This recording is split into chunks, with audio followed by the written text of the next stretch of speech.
आज सात्विकचं दुसरं वर्ष आहे, ज्याच्यामध्ये आपण सात्विकचा अभय स्नान करणार आहे। मागच्या वर्षी मी नागपूरला होते आणि तेवढं काही परफेक्ट झालेलं नव्हतं आणि सात्विकसुद्धा 1 वर्षाचाच होता फक्त, म्हणून काही परफेक्ट करता नाही आलं, कारण तो बसतच नव्हता आंघोळ करताना।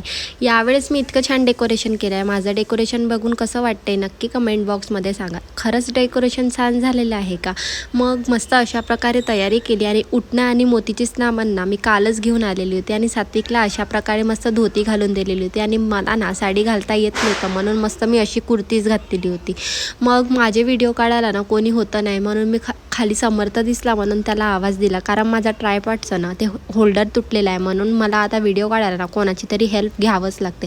मस्त सात्विकला मी उठणं लावलं, बट त्याला ना काय माहिती ते माती वाटत होतं, बट तो ना इतका रडत होता, पण ते व्हिडिओ ना मी कॅप्चर केलेले नाही। मग त्याला कसं मस्त त्याचं मन डायवर्ट करून ना व्हिडिओ काढण्याचा प्रयत्न केला। मग मस्त सात्विकची छान आंघोळ वगैरे करून त्यानंतर त्याचे इतके छान छान फोटोज पोस्ट केले आहे ना। तुम्ही इंस्टाग्रामवरती सात्विक लिटिल स्टार म्हणून पेज आहे, तुम्ही तिथे जाऊन चेक करू शकता। माझा बाळ इतका गोड आणि इतका गोंडस दिसत होता ना। त्यानंतर समर्थ दादानी पण त्याचा लाड केला आणि माझा दिवस असा होता। आपण भेटूया उद्या दिवाळीच्या व्लॉगमध्ये, तोपर्यंत बाय। Thank you for watching. चॅनलवर नवीन असाल तर सबस्क्राईब करा। बाय।